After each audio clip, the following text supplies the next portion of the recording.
Le sales par le revenu, le marketing par le revenu. C'est ça en gros ce que tu dis. C'est ça. Et surtout, du coup, l'objectif devient commun. C'est un objectif de faire du revenu et on va demander à certains morceaux de cette organisation de faire des actions pour contribuer à ce revenu. Okay. Encore une fois, plutôt que de voir une chaîne, tu vois vraiment comme une sorte de boule avec un objectif revenu commun. Okay. Et c'est bête, mais ce terme-là change tout. Parce que du coup, tu arrêtes de chercher un coupable et tu arrêtes de te retourner vers le mec qui est devant toi dans cette fameuse chaîne de revenus.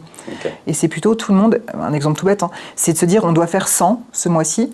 Comment est-ce que chacun peut contribuer à faire ce 100 ? Et chacun lève la main pour dire, nous, on peut faire un peu plus d'outbound. Donc la part d'outbound, on fait à peu près 20, peut-être monter à 25. Le marketing va dire, nous, c'est un peu tendu ce mois-ci. Par contre, les mois prochains, on va avoir une petite baisse d'activité. Peut-être qu'on peut compenser le mois prochain. Ouais. Donc la outbound, tu sais que tu devras en faire un peu moins le mois prochain. Peut-être en fais un peu plus ce mois-ci. Le BDR va dire, il y a plein de vieux leads à traiter. Est-ce que vous voulez que je les priorise, ceux-là ? Tu vois, et chacun, plutôt que d'être en guerre les uns contre les autres, c'est plutôt en mode, on doit faire 100. Okay. Comment on y arrive ? Qu'est-ce qu'on met dans la boucle ? Et parfois, c'est des initiatives même qui n'ont rien à voir avec les équipes revenus. Ça peut être, est-ce que si on baisse un peu le churn, on a un peu moins de revenus à faire ? Donc allons parler au CS.